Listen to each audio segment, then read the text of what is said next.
We're very privileged tonight to have Rabbi Winston with us, who's just finished, after long, tedious work, on translating and working on the essentials from the Arizal's Shar HaGigulim, and he's producing next week, should be coming out, a book in English called the Reincarnation Clarified. So Bezrat Hashem, you can order that. His website is 36, and you spell it out, 36.org. Now we share a lot in common. I'm not from Toronto, but I do have relatives in Toronto. But we share. We both got smicha from the same rabbis, or some of the same rabbis, I should say, Rabbi Kovshitz and Rabbi Noach Weinberg. I came to Eish Torah in 1988, and apparently Rabbi Pinchas had just passed through the gates of graduation and to the bigger world outside, and left behind some of the holy sparks for us younger folk. Some of the svarim that he brought tonight, which are for sale, somewhere between 36 and 55 shekel. I mean, these are some of the books. I think it was the End of Days scenarios that I first read, but they're really, really great books. I think another sefer that I read, a little pamphlet, If Only I Were Wealthy. But anyway, Survival Guide for the End of Days. The Hitchhiker's Guide to Armageddon. Don't forget that one when you're anyway, just passing through, the impact on reincarnation on everyday life, and not just another scenario. I guess that means part 2.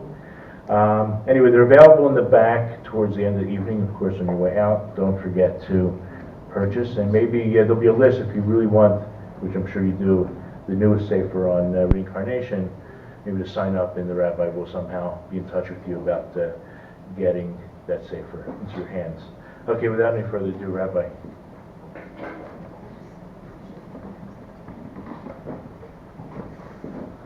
I thank Aaron, first of all, making it possible to be here this evening. Nice shul.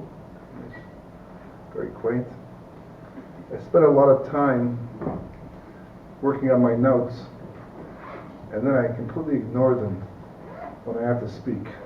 I just somehow just can't look down. It's almost like something happens that makes it almost forbidden to do so. But I'm going to try to stick to them tonight and the next 2 sessions, because it's a very complicated topic, a lot of discussion, a lot of points, a lot of issues, a lot of things. On one hand, it's kind of a controversial topic. Some people have a difficult time believing in the idea of reincarnation, Gilgulim. Other people accept it as fact, that how can it be any other way, right? And for the longest time, I thought also it was more of an Eastern religion type of a thing. I didn't know how much of an impact it had in terms of Judaism. We believed in it, and how much we knew about it, how important it was. The truth is that everything kind of changed for me in terms of the topic. One day, a very innocuous way, my neighbor showed up at my front door, my next door neighbor, an elderly person whom I have a lot of respect for, and we had discussions before in the past, and he wasn't somebody who was so crazy about Kabbalah so much, and I was interested in me, it was important to me, and we got some pretty heavy discussions, and one day he shows up at my front door with his little black book, not like a little black book, but a medium-sized black book, just one title across to cover it, it just says right there, Shar HaGilgulim. I had never heard of it before. I had not yet seen much of the Arizal, Yitzchak Leary's writings at that point in time, but he passed it to me and he said to me, he said, "Here," got a South African accent, he said, "Here, you take this. You could probably make better use of this than me." He never did that before, never did it after, just passed the book to me. Okay, I took a look at the cover, Shar HaGilgulim. I realized it was about reincarnation, which was not one of my priorities at that time. I had other things to do, certainly in the middle of my day. So I took that book and I just put it on the shelf for one day to look at. I'm sure it's going to be interesting. Gilgulim, reincarnation. What would be boring about that? I didn't touch it for the first month or so. I don't know exactly how much time. This goes back about 15, almost 20 years probably. And then one day, I had to take the bus somewhere, and I thought to myself, now's a good time to look, because learning Gemara on the bus is not so easy all the time. It's distracting, noisy, the bumps, all, small text, my eyes were going, couldn't see as clearly as I once could. So I thought, this is a time to look at something that might be a little easier to read, more fascinating. So I took it with me. And I sat down on the bus, and I opened the Sefer, and I haven't closed it since.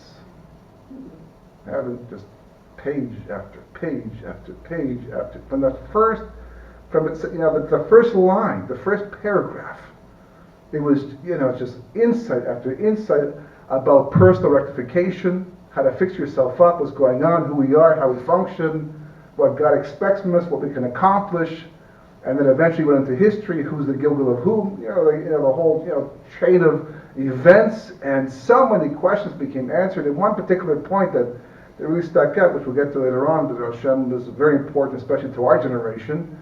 And after a couple of months of looking at the Sefer, I thought to myself, this is something that has to be shared. This is not something that I can keep to myself, and translating Kabbalah is also kind of controversial. In fact, the first time I translated Sefer, I didn't use my real name. I was afraid to be, ostracized and maybe even sent to Siberia or something. And it was, the second time I became a little bit more confident because the world became more Kabbalistic. People moving in that direction, it was more open. And Ad Kedei Kach, at this point in time, now actually speaking on the topic itself in public, not just in private. What's your real name? I used to know that. After using that false name for so long, assume the identity. But anyhow, it was a tremendous turn of events for me. One of those very few stories in my life that had such a major impact. That's definitely one of them. And I plan to say God willing is based upon what I've seen that say for other things as well. But that's the main point. The first point that we have to start with to understand and appreciate, what's coming up, is the concept of pardes. The Hebrew word pardes means orchard. That's what it means. The Gemara, the Talmud, the Chagiga, a tractate of the Talmud in the Seder of Moed, which is the holidays, speaks about 4 rabbis that entered pardes: Rabbi Kiva, Ben Zoma, Ben Azai, and Elisha ben Abuya, who became a heretic because of it, right, which is a warning for anybody. And he became called Acher in the end because he was the other one. He went the wrong direction. He's a story to himself. The Talmud speaks about him as well in detail. But these 4 rabbis went on this excursion into Pardes, right? And we're all thinking, rabbis take tefillin too, right? They go for little picnics also, right? And then you read about the results, and it's disastrous. And he's like, one of those like nature signs, don't go here. He's like, this is a dangerous place to go. What happened? So it says that Ben Zoma, he lost his mind as a result of it, and Ben Azai, he died young because of what he saw, and Elisha ben Abuya became a heretic, and Rabbi Kiva was the only one who went in peace and came out in peace. That's what the Talmud says. And even stranger is what Rabbi Kiva says to his comrades, going in, his colleagues. It says, whatever you do, you go in, whatever you see, ultimately mayim. Don't say mayim. And it was like, obviously this needs explanation. The Talmud does not get very Kabbalistic. Oh, certainly we think that. It looks that way on the surface. We forget the same rabbis who wrote the Zohar, who taught Kabbalah, are the same rabbis teaching the halachas, the laws of the Talmud. Exact same people. So, you have to know how to look at it. See, it's a whole different perspective once you have the key to unlock those simple technical words of the Talmud. But sometimes it actually gets a little bit Kabbalistic, and this is one of the few places it does. But these 4 rabbis go into this place called Pardes. And Tosfos, one of the commentators, says right in the dot, they didn't actually go anywhere physical, right? It wasn't a physical experience. Rather, they meditated on one of the names of Hashem. It's actually a 42-letter name of God, which prophets used to use to go into a state of prophecy. Right? In fact, if you look in your Sidurim, by the prayer Ana B'Koach, which appears a few times in davening, once in the morning, by Kabbalah Shabbos as well, or Kabbalah Shabbat, different places. Ana B'Koich, and I don't know if in all the Sidurim, but probably this one for sure, in the art scroll for sure, it shows you to the left. It's the only tefillah that I'm aware of that where they put the Roshi Tevis, they take the first letter of each of the words, they put it up to the left, right? And you have 7 stanzas, 6 words each. Or is it 6 or 7? 7 stanzas, 6 words each, right? 42 letters all together, and you have no idea why they're doing this. What's the point? So this particular tefillah is very, very, very central in Kabbalah, if you know how to use it. Usually in davening itself, it's a way to indicate there's a transition taking place in terms of levels of consciousness and reality. So therefore, for example, in Kabbalah Shabbat, right, we're going from one level to a higher level. The level we're leaving is the one of the 6 days of the working week, where you do malacha, you do physical labor, and we're becoming elevated to a level called Yitzira, which is a level on the level of Gan Eden, the Garden of Eden, in which case there's no need for work anymore. You don't do work in the Garden of Eden. Shabbos is a chelik of the Garden of Eden. You're changing your consciousness if you do it properly. You know how to do it properly. So Ana B'Koich is at tefillah, right? And that's what they meditated on to go to a higher level of consciousness called Pardes. So the Gemara doesn't talk about it very much. You don't get much of an explanation of what Pardes is from the Talmud itself. But in Shar HaGilgulin, he does explain it thoroughly. And he says, first of all, that everybody has an obligation to learn Torah on the levels of Pardes. And what is Pardes? Even though the word Pardes means an orchard, paradise, right? That here it doesn't. I mean, it does. It means a different type of orchard, an intellectual orchard. The real Gan Eden, not the physical one, right? The intellectual, the spiritual one. And it stands for 4 words: Pshat, Remez, Drush, and Sod. That's the way it breaks down. So Pshat means simple, which means the simple explanation of a Torah idea, or the simple verse in the Chumash, for example. Remez is something that is, it indicates a hint in the Torah itself. I'll give an example in a second. And the Drush is the next level up, which is like Medrash, say that like exegesis, exegetical teachings, tough word, right? And the last level is Sod, which is Kabbalah, of course. These are the 4 levels of Torah, and he says that a person has to learn Torah on these 4 levels, and if he can't, because he finds himself incapable, he should pay for a teacher to teach him. And if you don't, he says, the Rizal says, you have to come back as a Gilgal to make up what you left off. So it's something else very important. What's an example? I'll give you an example, a simple example, right? The word Bereshis, for example, is a perfect, the first word of the Torah, Bereshis, means in the beginning. The simple pshat explanation of the word Bereshis is in the beginning God made the heaven and the earth. You can't get simpler than that. But Rashi says there's a hint, a remez, to a different level of understanding in the word itself. Are you familiar with this, Rashi?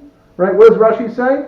Rashi says the word should actually be Berishona. If you wanted to grammatically correctly say the verse the way the intention of the verse seems to be going, you would not say Bereshis, because Bereshis should be Bereshis S something. It's a connecting word, right? To come after it. Berishona is the proper language, and therefore should say Berishona bara elokim et Hashem v'taras. That's what the pasuk should say. So either God didn't check with his editor first before publishing, or it's intentional, and we'll have to go with the intentional part, right? Because God doesn't require it. I require editors. Even with my editors, I make mistakes, and I only find them after I publish. Not before. You do it 10 times, 15 times, and amazingly, it's the first page you randomly turn to that you find a mistake. And you don't look at the rest of it because you figure the first page you found one, what's coming up after that? It was intentional, Rashi points out.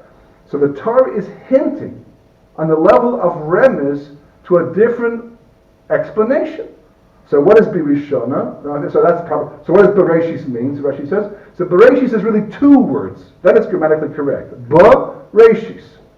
For the sake of, because both means for the sake of, Reshis, the first, God made the heaven and the earth. And Rashi brings down the verses that say that Reshis refers to the Jewish people. They're called the first. Torah is called the first. So for the sake of Torah, for the sake of the Jewish people, God made the heaven and the earth. And that's clear today.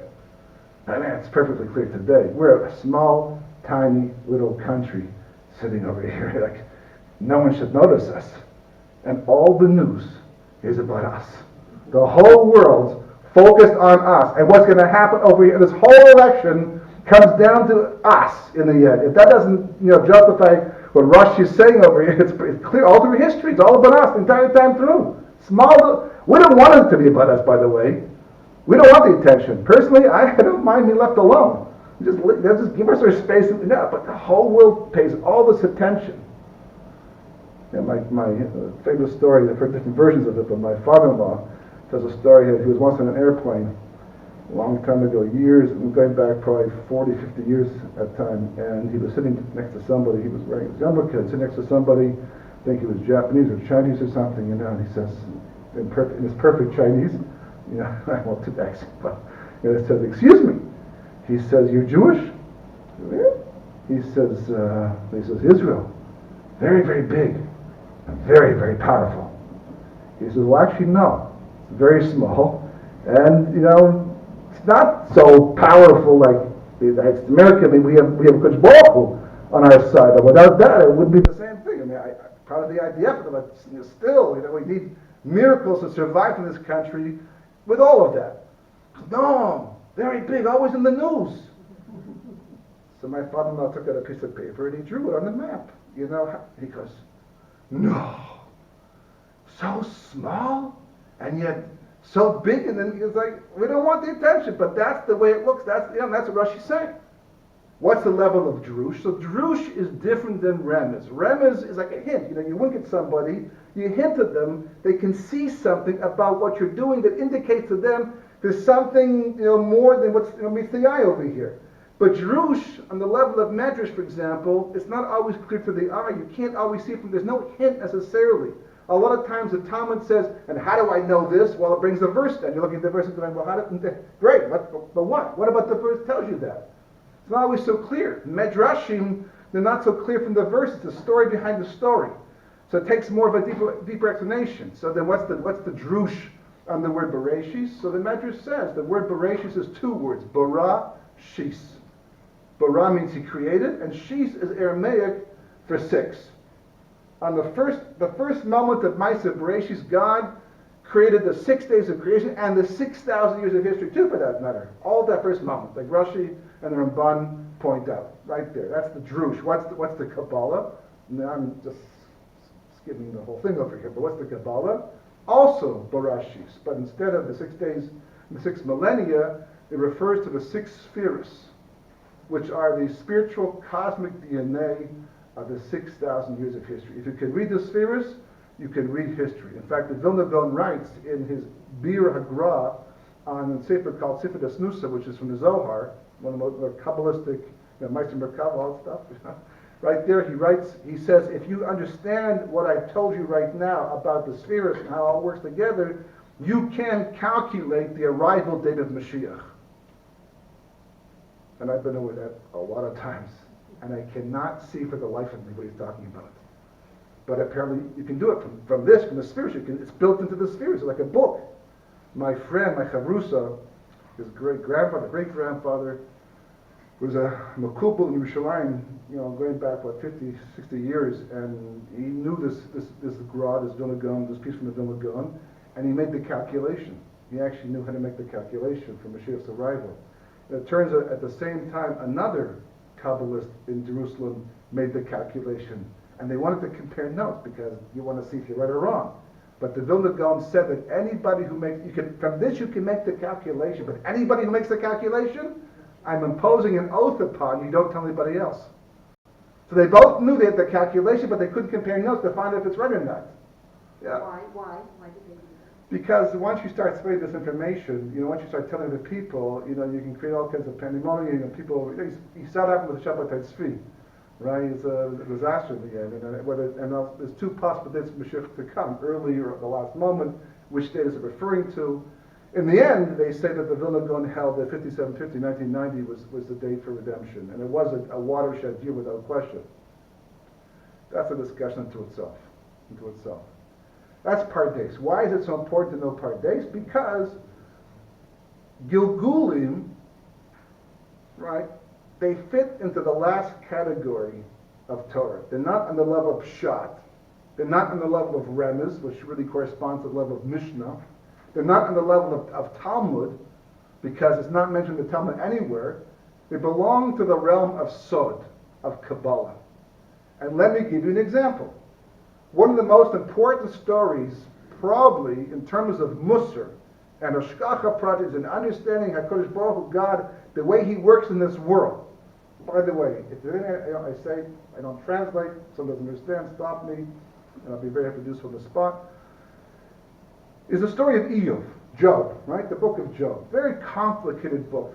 Some opinions in the Talmud even say it didn't exist, didn't actually live. It was more of a mashal that Moshe Rabbeinu himself wrote to teach the Jewish people about divine providence. But in the end, we hold that Eov, and certainly the Arizal holds, that Eov was a real person. Job was a real person. But the story is so bizarre. Of all the sections of Tanakh, it's the weirdest one, if you can say anything like that. Yeah. But it's very hard, very complicated. Why? Because here's Eov, basically a tzaddik, a righteous person, serving God, thanking God for everything. He's doing it all right. There's not one thing Eov seems to be doing wrong that we can see on the surface of it.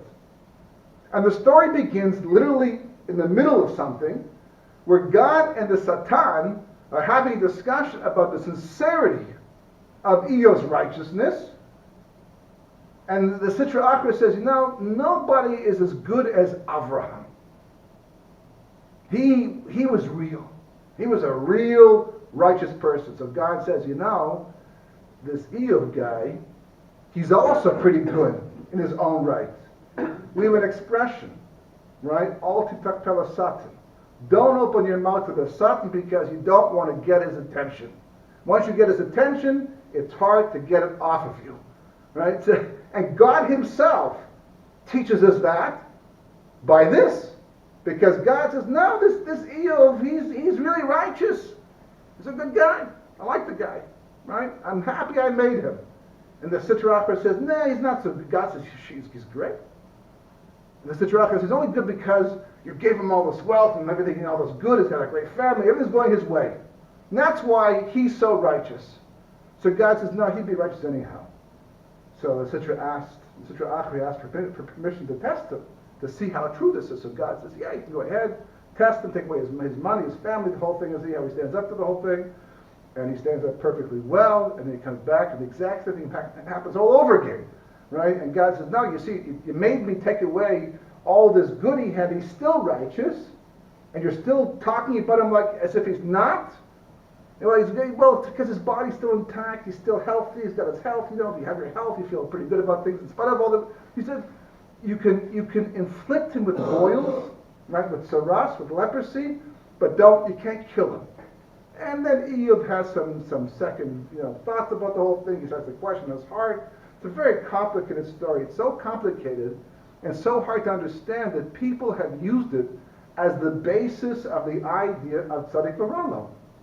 Bad things can happen to good people. End of story. We don't need to look any further. No explanation. Bad things happen to he was a good person, and God's even in the picture over here. And others have written books based on this. This goes back all through history, this story of how many people have used this story as an example of how there's not always an explanation for the bad that happens. I mean, God has his cheshbonos, he has his accounting. We've seen it through history. And here's God, Moshe's telling you, don't try to understand everything. You can't. One day you will.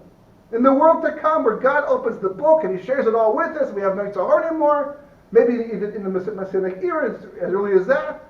But in the meantime, you have to accept the fact that things can happen to you that can't be explained. And not because you made a mistake. And that's the way many people take it, and other people went even further, to say that this proves that God's not even involved. Because if God was involved in our lives, he wouldn't let that happen. You know the reason why this person ran over my toe in the Mokolet with their shopping cart? Not because God was getting back at me, because God was looking someplace else. He was busy. He's not don't bother with the details.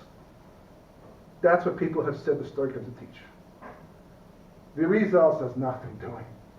The Zohar says nothing doing. On a Pshat level, you've got the story. It doesn't make sense. On a Remez level, deeper level, well, there's things going on over here. For example, the Talmud points out in Sanhedrin, and the Zohar points out as well, that when Paro, actually, in this week's Parsha, last week's Parsha, Parsha Shemot, right? In those Parsha, Paro wanted to decide what to do with the Jewish problem.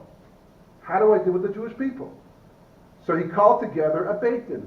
He called together 3 other people to help him decide what to do with the Jewish people, the Jewish problem, the final solution. That's what he was after. So what does he do? Right? He calls in Bilam, one of our best friends. Clearly he's on our side, right? He calls in Yisro, right? He calls in Yisro, and he calls in Eov. Those are the 3, thank you. Those are the 3 people he calls in. 3 people, right? What do I do with the Jewish people? So Bilam says, he doesn't have to think about it, it's like rolls off his tongue. Kill them. Wipe them away. Get rid of them. They're not good. We don't need them. That's Bilam's vote. He turns to Yisro, and Yisro goes just the opposite. He says, what are you talking? Anybody who tries to touch the Jewish people, they get harmed in the end on their own. But God's going to get after you. He's going to go after you. It's not worth it. Leave him alone. Leave him alone. And he has to run for his life because Par doesn't like to hear that. He doesn't want to hear that information. So he runs away. And the merit of that, he becomes the father-in-law of Moshe, and he converts. And there's a big story about him, but we'll get to him in the 3rd session about famous reincarnations. There's a nice little story to how Yisro became who he was in the end. But what about Eov? What did Eov do? So it's a machlokas, it's an argument between the Gemara and the Zohar, but one thing is for sure, he did not stand up for the Jewish people. From the Talmud, it sounds like Eov put in the 5th Amendment. He abstained, right? Like the U.S. just did in the UN. He abstained. No vote. So it's 1 versus 1, abstention, right? And Par had to decide for himself. Now, would Par have listened anyhow? It doesn't make a difference. If he had cast his vote the proper way, God would have taken note of that, and he would have been fine. But Eov had the chance to vote on the same side as Yisro, and at least give the impression of trying to free the Jewish people from their slavery. He had that opportunity, and he didn't take it. So the Rizal says that measure for measure, because we know that God works measure for measure, he was punished later on with all of his suffering. His suffering, the book of Eov, is actually recompense for having been involved in the whole thing with Paro. Measure for measure. Why is it measure for measure? Because when does it take place? This is I like this is a great word. I mean, this it's coming up soon in parts of Shalach, right? We say the Shir Hayam, Klal Yisrael across the sea. They say Shir Hayam, and they get across, and they have all these interesting verses, and Rashi explains them all in detail. The one that Rashi does not explain like this, because it's more Kabbalistic, is it says Yimich Hashem Teres Oyev. We comment and we say that the right hand of Hashem destroys the enemy. Yimich Hashem Tiratz Oyev, crushes the enemy. That's what the verse says. And the Rizal points it and says, well, if you look at the verse, the words Tiratz itself is the word Tsaras, same letters as the word Tsaras, which means leprosy. And the word Oyev is the same letters as the word Eov. So really the verse is alluding to the Tsaras, the Jewish people, when they crossed the sea, and they sang this fantastic song to God in thanks and appreciation for the miracle, mention Eov's suffering right there in the Shir Shayam. So the only question is why? What's it doing there? What's the connection? So he says the connection is that at the Yam Suf, the Medrash tells us this is one of the most beautiful things about Kabbalah is how it weaves everything together. Things that you know, things that you don't know, and puts it into a tapestry, a big picture. You understand? Whoa! All of that is connected. Yeah, it's all connected. And he says right there at the sea, what happens? The Medrash tells us this. We know. The Medrash says when the Jewish people got to the sea, the Midas Hadin, the attribute of justice, says to God, "What are you doing?" And God says, "Well, I'm going to save the Jewish people and drown the Egyptians." Well, yeah. I mean, they're the bad guys. I mean, they're good guys. When the Mitzvah says, well, why are they the bad guys? Because they worship Avodah Zarah, right? Halal of the Avodah Zarah, but halal of the Avodah Zarah. They both worshipped idols. The Jewish people worshipped idols in Egypt too, and didn't quite do full tshuva for that yet. So he says to God, he says, look, if you're going to save them and drown, it's a little fair, right? That's not justice. They either destroy them both or save them both. They can't kill the Egyptians and save the Jews. That's not justice. Well, God's justice is more complicated than Minister Din Sitracha points out. So what did God do? God required a distraction to get the Sitra Achra away from the Yam Suf, so he could sneak the Jewish people across. So what did he do? Hey, have you seen Eov? That righteous Eov? Now when the Sitra Achra hears those words, righteous somebody, he goes, what? Who? Where? I'm going to judge this person. That's my job. He's a prosecuting attorney. God says, have you seen Eov? And the Sitra Achra is going, don't bother me, I'm busy with the Jewish people right now. And he says, no, Eov is righteous. And the Sitra pulls him, I'll be right back. And he goes after this Eov, and the whole story of Eov takes place away from the Yam Suf at that time. And as it happens, so Hashem says to the Jews, quick, come quick, before he comes back. So what does he? They all go across, and the Sitra Achra comes back, oh, I can't believe it. You pulled the wool over my eyes once again. So it wasn't bad things happened to good people. He was a good person, he was a tzaddik for sure. But he made a mistake. And what happened to Mitzvah was part of that as well. The Zohar goes even further. He didn't not just stay quiet, but rather he said, don't kill them, but you can afflict them with boils, things like that, or with hurt their bodies. So measure for measure, the tsaris longs. But that's Remez and Drush. That's a story. That's a story of Eov. We saw the Pshat, didn't make sense. Remez and Drush makes a lot of sense now. Now it fits in. We can see how it works out now. You have to go a little bit further. What is the level of Sod? The last level of Pardes in the story. The result says that Eov was the Gilgul. You know? Ever hear before?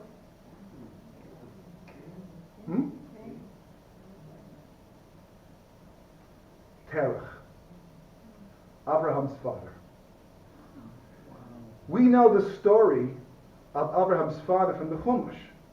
Now, Rashi explains that he started to do tshuva before he died. In the beginning, he made the idols. Abraham destroyed the idols in his father's workshop. He actually was the one who snitched on his own son.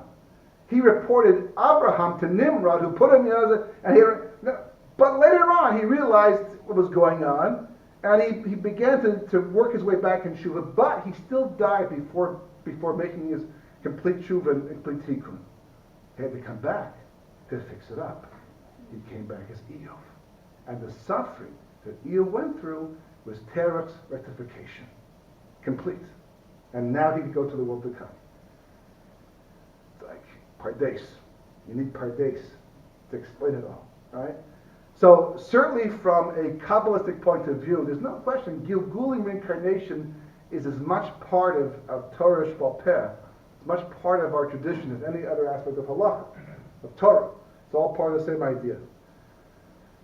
The question is, fine, but what do we have to fix up? What do we fix up in the first place? What are we doing here? Why does reincarnation become necessary? Why can't I simply live up my life and be a good person, die with a good name, a good reputation? They stand by the camera, they say all kinds of nice spading, and why is it not enough? Why must I have to come back and fix up what in the end? So the first thing a person has to know, first of all, right, is that everything in this world is for one thing and one thing alone. There is nothing else, and that is tikkun. Whether you know it, whether you don't know it, whether you accept it, you don't accept it. The only difference is between not knowing and knowing is that if you know it, you can work on it. You can develop a program, a plan to work on. You can do the research, you get the information to figure out how it can be done. If you don't know about it, it's going to happen automatically anyhow. It's just a question of how many gilgulim. Yeah. Tikkun of yourself or tikkun of the world? Tikkun of yourself will lead to tikkun of the world. Ultimately, it's tikkun of the world. That's the global tikkun we're talking about. But you start, they say charity begins at home. Tikkun begins at home, right? Tikkun begins with the individual himself. You can't rectify the world before you rectify yourself first. That's the stage one. It's all about tikkun. There's nothing else in life but tikkun. It's all for the sake of tikkun. There's nothing else. What are you? You're learning, you're relaxing, you're making Shabbos, you're going for a walk, you take a cup of coffee. It doesn't make a difference, It's all for the sake of tikkun. So you have to ask yourself the question, what's the most productive way to achieve that? Well, what are you fixing up? You have to first understand what's broken before you can know what to fix. So the first point, which many people may be aware of already, but it's an important point to point out, and that is, even though we only have one soul that belongs to us, that soul has 5 parts. 5 parts. One soul, 5 parts. What are the 5 parts? From the bottom up: nefesh, ruach, neshama, chaya, and yechida. What's above that? HaKadosh Baruch Hu, or Ein Sof. Nefesh, you can buy the book. Nefesh, ruach, neshama. That's the one you're used to hearing the entire time. These are like Kleenex and tissue, right? It's like generic. Neshama, right? Chaya, and yechida. By the way, how do you know when someone believes in reincarnation? What's the test? What would be the question? How do you know when someone believes in reincarnation? It's an old soul. When a person leaves everything to himself and his will.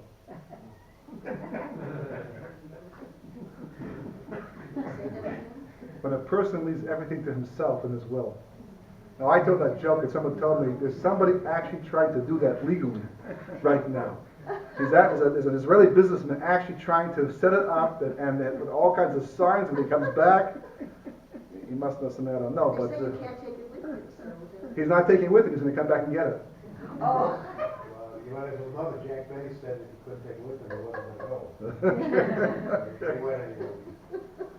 Not one of those things they actually ask you, but anyhow. But the point is, there's 5 levels of soul. The actual analogy that they use, once upon a time, we were able to rectify all 5 levels. Since the Chet of Adam Arishon, we have not been able to rectify higher than the level of Shama. Chai Yechida is off the table, at least until the period of time called the Chesed Mesim, the resurrection of the dead. In the meantime, we're only working on Nefesh, Ruach, and Neshama, and believe me, that is hard enough. In fact, the Rizal says that most people do not leave the level of Nefesh. What happens if you don't? Forever on the level of Nefesh? But that's where Gehenna comes in. Right? There's always a backup plan when it comes to Kodesh Baruch Hu. So, now, on one hand, I would have thought, well, that's scary enough. Let's get it right and do the Gilgulim thing. But the Zohar says, don't think for a second that Gilgulim is better than Gehenna. In Gehenna, it's like 11 months, 12 months maybe. You know what you're doing there. There's nothing to hide. It's all out in the open, basically, and you go through your tikkun, you're finished. He says, Gilgulim, you come back and start all over again. You reboot, right? And you don't remember who you were. You don't get a chance to remember. Anyone here remember what, we've all been here a long time. We've been here lots of times. That's why you're so tired all the time. We've all, over and over, this is the end of history. We've been here a lot of, do you remember who you were?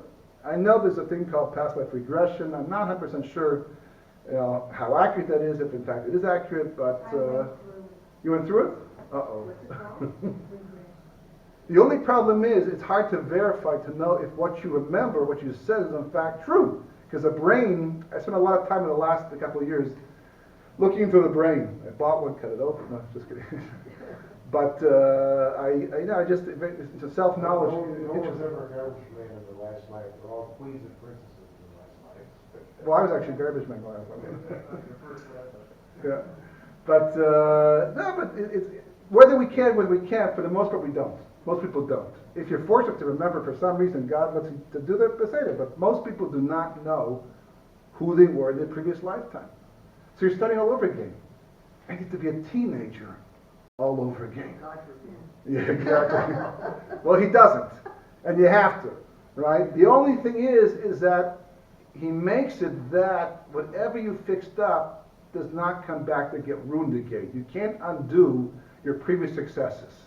It's like a trust account, right? When you leave this world after having fixed up, we'll get to this next section, God willing, but whatever you fixed up in this lifetime, if it's fixed up and you die having fixed that part up, it goes away in Shemayim. Next time you come back, You can't undo it. Otherwise, we'd be back at square one every single time, making no progress over 6 hours of history. It wouldn't work out. But 5 levels of soul, and the analogy they use is it's like a glass blower. You ever seen how a glass blower works? You have this molten glass, very, very hot. You can't put your mouth in it because you won't get it off after that, right? 3rd-degree burns at least. So you attach it to a metal rod, right? Or a wood rod. You blow down it, right? So there's a breath in your mouth first, like that. Like a neshima is a breath. So the word neshama comes from the word neshima, which is like a breath in God's mouth. Ruach means like a breeze, like a wind. It's like so the level of a soul called ruach is really like a transitory stage of soul. When you blow the neshima out down the rod, it travels down the road. It's a ruach. It comes to rest in the body, which is where the nefesh is. Shabbos is a day of nefesh, right? Kodesh Baruch Hu rested on Shabbos, because the word nefesh means to rest, because that's where the soul comes to rest. The soul, the nefesh, is in the blood. It's the transition between the spiritual and the physical. It's what keeps you alive. It's what gives your body the energy to survive. It's not the food, right? The food is a way to bring to you the tzotze kedusha, spiritual sparks that connect the soul and the body, but it's not the food itself. The proof is take the deadest person you can find and the healthiest food you can find and put them together, and you won't come back to life again. The food's not going to do that. It's the soul inside, the nefesh inside. So you have these 3 levels you have to fix up. And a person comes into this world at a specific level, on nefesh primarily, right? And what's even more interesting is that these levels subdivide. Just like there are 5 levels of soul, the 5 levels have 5 levels. There's a nefesh of a nefesh, and a ruach of a nefesh, right? And just like the 5 levels of the 5 levels, right? They also have 5 levels, and the 5 levels of the 5 levels of 5 levels of the 5 levels of 5 levels, until there's a spark for every soul, for every human being who's living in the world. And everybody starts out on a specific level of that soul, that spark, right? That's where you're beginning, that's your starting point, and now you have to rectify yourself. Well, how do I rectify myself? By ascending to higher levels of soul. By accessing higher levels of my personal soul, not your soul. Your soul's for you, my soul's for me. I have to access higher levels of soul. How does it work? Right? So I don't know what they used for analogies 1,000 years ago, but today we have all kinds of examples from the computer world. Basically, when we used to buy a program, one of the marketing techniques they use was you buy the program and you download it for free and say, wow, you actually get stuff for free, not knowing you're being pulled into this thing, right? So I remember the first one I got, I think it was called QuickTime. It's like that for my Macintosh, right? And I was so excited, I got an application, I downloaded it for free, and I put it into my computer, and I'm using it, right? And the one thing I want to do, it won't work. And I noticed that the things I can do, which I'm not so interested in using because it's so basic, they're black, like black text, right? And the ones that are there, they let me know what I can do if I pay $30 for the rest of the program, right? So what happens basically is that you pay the $30, and then when you type in some numerical key, so it unlocks the program, and all of a sudden the gray ones become black. You now have access to higher levels of computer function because you paid the $30. You paid for it, right? And I thought to myself, wow, this is before I understood how things work. Wow, that's amazing. They were able to put all that extra function in a 10-digit number? Because that's all I typed in. I didn't download something else. It was already in my computer. I just typed in 10 digits, and all of a sudden, boom, it all became, and I have all these functions. And then I said to myself, but that can't be possible. How can you do a thing like that? And then I realized the genius of these guys. What did they do? With the initial download, everything goes in, but it's locked. The computer knows it cannot allow you to have access, and it's all the writing and all the programming to make it work like this. And this, no, it was half as complicated as what you have today. And these guys don't know how they do it. These programmers, with all this coding to write in. But if the computer knows that when it sees this number, you have permission now to use its other functions. So everybody sitting in this room, by definition, has a nefesh, has a ruach, has a neshama, has a chai and yechida that's unique to you. It's yours. It has to be there. You know why it has to be there? Because it's a conduit. And the top of the system is God himself, or Ein Sof, the light of God. You live today because of the light of God. But how do you get the light of God? He throws it at you. He emails it to you. Right? You know, how does he do it? How do you get the light into you? So he sends it to your yechida, which filters the light down for your chaya. And then your chaya gives it over to your neshama. And your neshama gives it over to your ruach. And the ruach gives it over to the nefesh. And then your body, I'm alive. I can do things now. But if it's all there, so why am I on such a low spiritual level? Why aren't I way up there? And what does it mean I can't access Chaim Yechida till to the resurrection of the dead? Well, you know, if it's there, it's there. So it's exactly like the computer program. It's built in. God says until the person achieves X, Y, and Z, they can't access their ruach. It's there, it's functioning, it's giving light over to you so you can live, but you can't access its power. You can't use it. You know, you see these guys. I was in Eish Torah for a while, involved in Kiruv. And, you know, Rabbi Schuster saw one of the main people at the Kotel, meeting people and bringing them up to either Eish Torah or Semech, different places, would bring some guy in from the Kotel. Right? And, you know, this guy would come in wearing a ponytail, you know, an earring, you know, torn pants, you know, and you wonder, like, you know, what is he doing here? And who's going to talk to this guy? And what are they going to say to this person, right? And in fact, I'll tell you a real story. Real story. I wasn't there for it. It was a legend in when I was there. That was one of the legends there at the time in Kiev. With a lot of Kiev legends. The story of somebody who was actually a biker. He was riding his bike through Europe, and he happened to stop in Eretz Yisrael with his motorcycle. The guy looked the part, apparently, black leather jacket, the whole thing. And he sat down across from a rabbi, or somebody. You don't have to be a rabbi to teach these things. And he sat, you know, across from the person, and the person gave him everything that he could to try to carve this person, to introduce him to Judaism and bring him back, to get the, you know, back on the right track. Start the process at least. And he gave him whatever he could. And the guy sat there for an entire hour and said nothing. Did nothing. Maybe stayed for lunch. That's one of the selling points. All right? Free lunch. And then left. And he left. And the person who spoke to him thought to himself, it's not, you know, it was a hopeless case. That wasn't, you know, there was nothing. The guy didn't even respond. He didn't answer. Didn't, you know, just sat there and looked at me. And, you know, there was nothing to do with it. There was no impact. Story goes. 3 years later, 4 years, whatever, at some point in time, the person who spoke to him went back to finish his degree in Florida, from a college in Florida. Okay, that's not the funny part yet. Right? Went back, to finish his degree in Florida. You know where this is going. That's where you're laughing. Okay. He goes back to Florida. And yeah, it's a Gentile university, college, so he asks, he's an Orthodox Jew, is there anybody else here who's Orthodox who I can be a roommate with, because it'd be much more, easier to get along with each other. So you think. Hopefully, right? And he said, well, yeah, there's somebody else who also asked as well, and we've already put you together.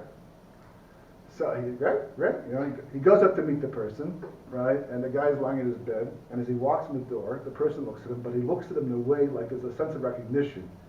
And you know how weird you feel when somebody you don't recognizes you, and you wonder, maybe it was better off not to be this person's roommate in the end. And he says his name, but he says it with a sense of familiarity.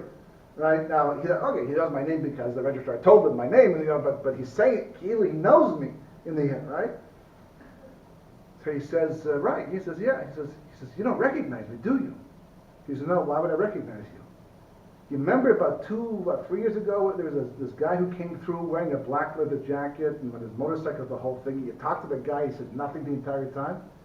He says, I guess whatever. I saw a lot of people in the meantime. He says, well, what connection do you have to that? He says, that was me.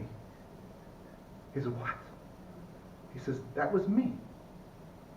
How could that, what happened? What worked? How? He was speechless. He said, when I left, I had no intention whatsoever of ever following up on this thing, but there was one thing you said to me on the way out that kind of like stuck in my mind as I biked through Europe and did my thing. And it was like stuck there, and it kind of affected me. And I went back to the States and went to go to college, and I met this Chabad rabbi. And he said, "You want to come for a meal on Shabbat?" So I thought to myself, it's free meal, good cooking, come and go, what's the difference, no pressure, And I went. And one led to a second, this led to a third, which led to a fourth, to a fifth, and here I am today, a frum guy, an Orthodox Jew. What happened? What happened? How does that work?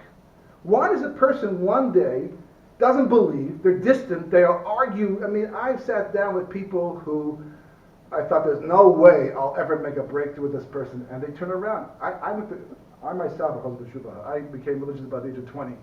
Right? I went to college with friends of mine who, if I had to bet back then who would become religious and who wouldn't become religious, I would have bet against all of them, including myself. Right? All of them. I would never have thought for once. And then one day, I see somebody, and he's religious. And I see, his wife is wearing a sheitel. And no way. What's the change? What? Is it manipulation? Is it brainwashing? It's not brainwashing, I can tell that for sure. When I was in the Torah, we had good rooms. The food wasn't as good yet at the time, but it was good enough. And you could supplement it if you wanted to, and the conditions were great, especially considering we didn't pay much for them in the first place, and we had a great time. Some of the happiest, there was no brainwashing. Manipulation? No manipulation. So then what changed? That a person one moment in time says there's no way, and the next moment, not exactly the next moment, but somewhere down the road, the person says, okay, yeah, I see it. and they capitulate. Because when the nefesh is far away from the ruach, they're distant because the person is secular, the person's not, they haven't had the chance to be connected yet to Torah, to the understanding of this world, what life is about. The nefesh is far away. The light coming down to the body is weak. So the body can't have a spiritual experience. As far as the person is concerned, there's no such thing as God. There's no such thing as Torah because I don't feel it. You ask any Dharmist, you ask any person involved in evolution, how do you know for sure this is the way? How do you know for sure God's not? They don't know for sure. It's just that I have no experience of him. I can't see him. If I can't see him, it must be he's not there. Who says? That person is distant. So the light coming down to the body is very, very far away and very weak. So the soul's inside there, but the body can't feel it because its light's so weak. Right? It's like being outside on a cloudy day. The sun's there. It's day. You can see it's daylight, but you can't feel the sun. It doesn't feel warm in your skin. But the cloud goes away. You go closer to the sun. It's a different story. So then, what changes the equation? So a guy comes in, right, and he hears an idea, a true idea, a Torah idea. Right now, as I'm talking to you and you're listening to me, you feel your soul more, hopefully, more than you did before the shoot began. Because we're talking Torah. I'm bringing down Torah through my words out to you, and you're thinking at the same time in Torah learning. You know what's going on at the same time? It's like a magnet. It pulls the nefesh up, closer to the ruach. So now the light of the ruach can be more felt in the nefesh because it's closer. It's a stronger bond. And because it's a stronger bond, my body can now sense it and feel it and become changed and become transformed. That's what Kiruv, outreach, is all about. I found that the hard way, and after a lot of work and making a lot of mistakes along the way. I was trying to sell Torah. I was trying to make people religious, or at least see why they should be. You don't do that. That's not how Kiruv works. Torah sells itself. Just to get the guy to come back a second time and the third time to hear another idea, it will get in. It will change him. He won't even know what's happening. He'll even resist in the beginning, but after a while the defenses will come down, the idea will stick in his head because his Nefesh and the Shem and Ruach have come closer. Because they've come closer, the light has less distance to travel, talking spiritually, and the body will feel its impact. And the body will change. You'll change. And then you do the same thing from Ruach to Neshama, if you're fortunate enough, and it's even more powerful. And that's how a person changes. That's how you make a Baal Tshuva. That's how a person's Chosi B'Tshuva. Because it's all about pulling the light down from higher levels to elevate the lower levels. The process of Tikkun for everybody is the same process. Basically, it's just getting the light from the level of but as you pull it down and you change yourself and you become more spiritual as a result, by definition, you will gain access to higher levels. As you gain access to higher levels, you will be able to sense the light even more. And that will inspire you, and that will motivate you, and that will change you, and that will be metaken you, and that will limit the amount of times to come back as a Gilgul. Because the more you're able to accomplish Tikkun in a particular lifetime, and we're just, next session we'll go into more detail about what that means, God willing. But that's the process. That's the idea. That's why Terech had to come back. That's why everybody has to come back. That's why Moshe Rabbeinu has to come back. We're all coming back for the same to get higher levels of light, to gain access to higher levels of function in the realm of the souls. And we do that by increasing our access to the light.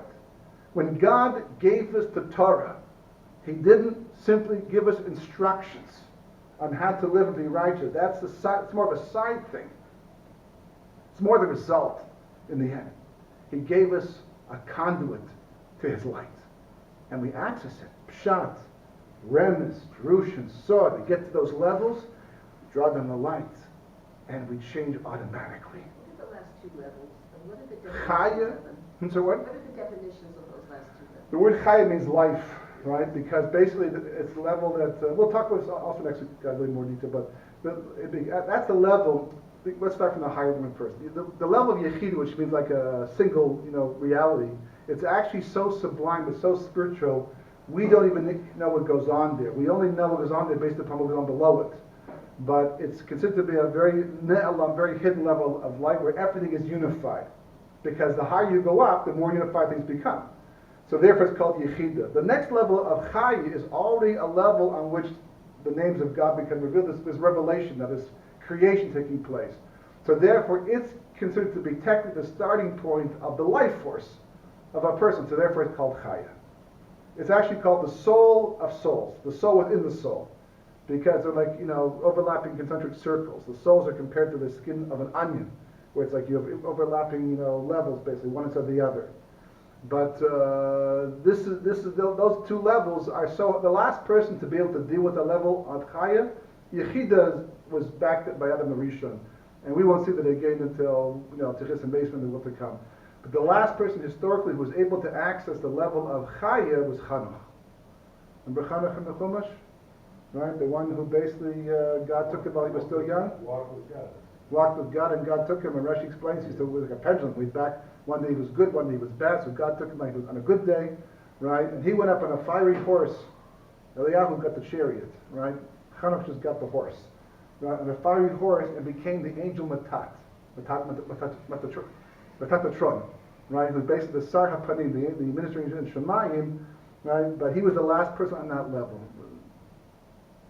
We'll leave it at that. Chazal, or whoever says it, regarding people got up to Neshama, or that they're very pure, everybody can get to the Neshama. Well, everybody should be able to, for sure. You have a concept. You said in Chaya or Chida, you have specific people. The last person reaches was Chanukh. Yeah, right. Right. The question is, the lower levels were also, you have mentions of people that they were able to get to the third level. Yeah, Moshe Rabbeinu was one, for example, right? And Yisro also got to a level of Neshama, from Cain actually, but yes, historically, I mean, the righteous people in every generation, you know. Yeah, very possible. It's hard to know. This is really God's calculation, but theoretically speaking, everybody has the potential because not everyone has the same level. I mean, your neshama, my neshama are two different levels, you know, but you have to get to yours, I have to get to mine, whatever it is in the end. So there's also Yerusha Doris going down in generations over history. How Gilgulim plays in the whole picture, but yes, everybody should be able to get to the level of neshama if they follow the program. You can't do it without pardes. You can't do it without Torah. You can't, even the concept of a righteous Gentile, for example, is a true concept, but it's not the same as somebody who's acquired the level of neshama. It's a whole different reality, and the person becomes pretty detached from this world, and your life is quite miraculous at that stage of the game. But yes, everybody should go to get to their level of neshama. So that is that Bilam and Yisro were contemporaries. Well, that Medrash would say so. Where do we get the proof that Eo lived at the same time? Well, that Gemara, the Gemara says that they were there. Where do we see it? Where do we see it? Is it a marshal? Is this where they get the idea that maybe he didn't exist? That it's a marshal, or it's a parable? Or Because of the time difference? Well, where Rashi says that Eov lived anyhow 400 years. Eov. He lived 400 years. They buried him at the time when the spies went in. Right. He died just before the spies went in. In fact, that's what when Moshe Rabbeinu says to the spies to go spy the land. I forget which word it was exactly. But Moshe was indicating, go see if there's any righteous people still left protecting the land. And Rashi says they're referring to Eov. See, he lived a long time. He certainly lived at least 116 years, because that's how long it took from the time that Eov was contacted to the time they actually went out by the Yam Suf and all that. But it seems to be that he lived a long time. where did he live? Eretz Yisrael. He was in Eretz Yisrael? Yeah. Eretz Canaan. He was Gentile. Gentile. They all were at that time, the Canaanim. But he was a righteous one. He was a righteous one. Okay. Thank you very much for coming out.